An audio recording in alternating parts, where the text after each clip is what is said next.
नमस्ते।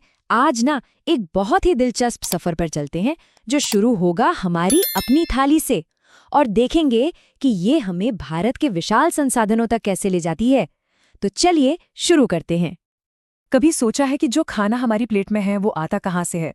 अब जवाब सुनने में तो बड़ा सीधा साधा लगता है ना, पर असल में ये हमें खेतों, मिट्टी और जमीन की एक बहुत ही गहरी और कह सकते हैं जटिल कहानी से जोड़ता है। तो इस कहानी को समझने के लिए ना हम थोड़ा उल्टा चलेंगे। मतलब हम शुरुआत करेंगे अपनी थाली से, फिर वहां से पहुंचेंगे खेतों तक, फिर देखेंगे कि वहां की मिट्टी कैसी है और आखिर में उस जमीन को समझेंगे जो इस पूरे सिस्टम की आप कह सकते हैं बुनियाद है। तो ठीक है, सफर का पहला पड़ाव है थाली से खेत तक। चलिए देखते हैं कि भारत में खेती का पैमाना असल में है कितना बड़ा। अब जरा इस नंबर पर ध्यान दीजिए। भारत की लगभग 2/3 आबादी, जी हाँ 2/3, अपनी रोजी रोटी के लिए सीधे सीधे खेती पर निर्भर है। ये कोई छोटा मोटा आंकड़ा नहीं है। ये इतनी बड़ी संख्या है जो न सिर्फ हमारे देश को चलाती है बल्कि पूरी दुनिया की फूड सिक्योरिटी में भी एक बहुत बड़ा रोल प्ले करती है। अब सोचिए, इतनी बड़ी आबादी जो खेती कर रही है, उसे सहारा देने के लिए जमीन तो चाहिए ही, है ना? तो चलिए अब भारत की जमीन की कहानी को समझते हैं, क्योंकि सब कुछ इसी पर तो टिका है। मोटे तौर पर देखें तो भारत की जमीन 3 हिस्सों में बटी हुई है। करीब 43% हिस्से में मैदान है, 30% में पहाड़ और बाकी 27% में पठार। और जहां तक हमारी फूड सिक्योरिटी की बात है, तो उसके लिए सबसे जरूरी है ये 43% वाला मैदानी इलाका। यही हमारे खेती की रीढ़ है। और देखिए, हर तरह की जमीन का अपना एक खास काम है। मैदानों से हमें खाना और इंडस्ट्रीज मिलती हैं। पहाड़ों से हमारी नदियां निकलती हैं और ये टूरिज्म के लिए भी जरूरी हैं। और पठार, वो तो खनिजों और जंगलों का खजाना है। सब मिलकर ही तो देश को चलाते हैं। तो जमीन की बात तो हो गई, लेकिन असली जादू तो मिट्टी में है ना? यही तो वो बुनियाद है जहां से हमारा खाना उगता है। और पता है, भारत में मिट्टी की जो वैरायटी है वो सच में हैरान कर देती है।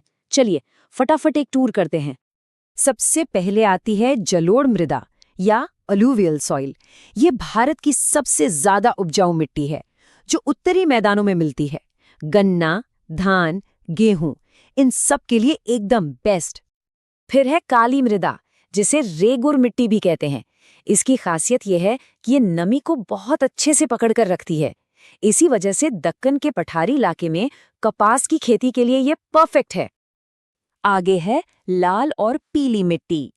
ये उन इलाकों में बनती है जहां बारिश कम होती है और नीचे आग्नेय चट्टानें होती हैं। इसका जो लाल रंग है ना, वो इसमें मौजूद आयरन ऑक्साइड की वजह से होता है। अब आती है लैटेराइट मृदा। ये वहां बनती है जहां तापमान भी ज्यादा हो और बारिश भी खूब होती हो, और इसी वजह से ये चाय और कॉफी जैसी फसलों के लिए बेहतरीन मानी जाती है। इसके बाद है मरुस्थलीय मृदा। जैसा कि नाम से ही जाहिर है, ये भारत के सूखे पश्चिमी इलाकों की खासियत है। ये बनावट में रेतीली और नमकीन होती है। और हमारी इस लिस्ट में आखिरी है वन मृदा। ये पहाड़ी और ऊंचे इलाकों में मिलती है जहां घने जंगल मौजूद होते हैं। तो हमने जमीन और मिट्टी को समझ लिया। अब चलिए थोड़ा जूम आउट करते हैं और एक बड़े कॉन्सेप्ट को समझते हैं, संसाधन यानी रिसोर्सेज। यही तो किसी भी देश की असली दौलत होती है। तो सवाल ये है कि आखिर संसाधन होता क्या है? देखिए, आसान भाषा में कहें तो हमारे आसपास मौजूद कोई भी चीज जो हमारी जरूरतें पूरी कर सकती है। पर इसमें 3 शर्तें हैं। पहली, हमारे पास उसे इस्तेमाल करने की टेक्नोलॉजी हो। दूसरी, वो आर्थिक रूप से सस्ती पड़े, मतलब फीजिबल हो। और तीसरी, हमारा समाज उसे कल्चरली एक्सेप्ट करे। अब इन संसाधनों को हम 2 मेन कैटेगरीज में बांट सकते हैं, इस आधार पर कि वो खत्म हो सकते हैं या नहीं। एक होते हैं रिन्यूएबल, मतलब जिन्हें हम दोबारा बना सकते हैं या जो फिर से बन जाते हैं, जैसे सूरज की रोशनी या पानी।